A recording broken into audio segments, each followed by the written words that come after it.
Let's look at this question. In a relay race, each team member runs only a certain, not necessarily equal portion of the total length of the race, such that together all the team members cover the entire length of the race. A certain relay race is conducted with each team comprising exactly two runners. A and B are two runners of one of the teams participating in the relay race. The total length of the race is 140 meters, and the total time that A and B take to finish the race is 20 seconds. If it turns out that the average speed of A and B together for the entire race equals the average of their individual speeds, how many of the following statements are false? Before we get to the individual statements, pay attention to this special case.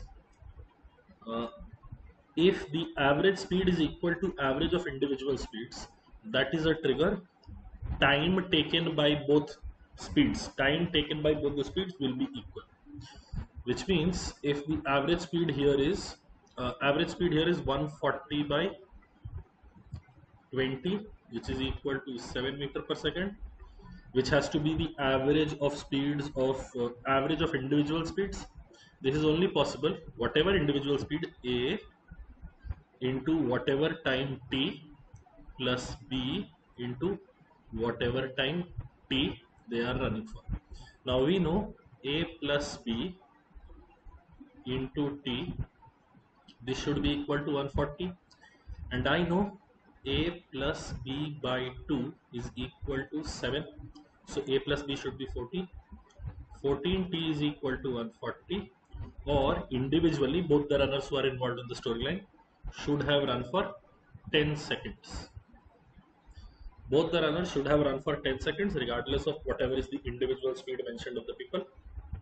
Okay, now let's look at the statements. Which one is false? If speed of A is 6, speed of B is 8, this is a true statement because average of individual speeds has to turn out to be 7 meter per second, so this will not be counted.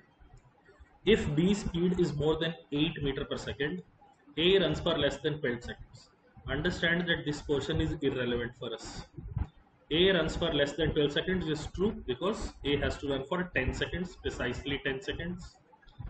So this statement is true. This is wrong. If B speed is 7 meter per second, A speed is 7 meter per second, this statement is also true. This is wrong. If A speed is less than 6 meter per second, B runs for more than 12 seconds. Now B cannot run for more than 12 seconds because the time for which B ran is 10 seconds, regardless of what A speed is. If A speed is 5, B speed should be 9, and both of them will still run 10 seconds. So if A speed is less than 6 meters per second, B runs for more than 12 seconds. This statement is false. The answer to the question is option B. Exactly one statement is false.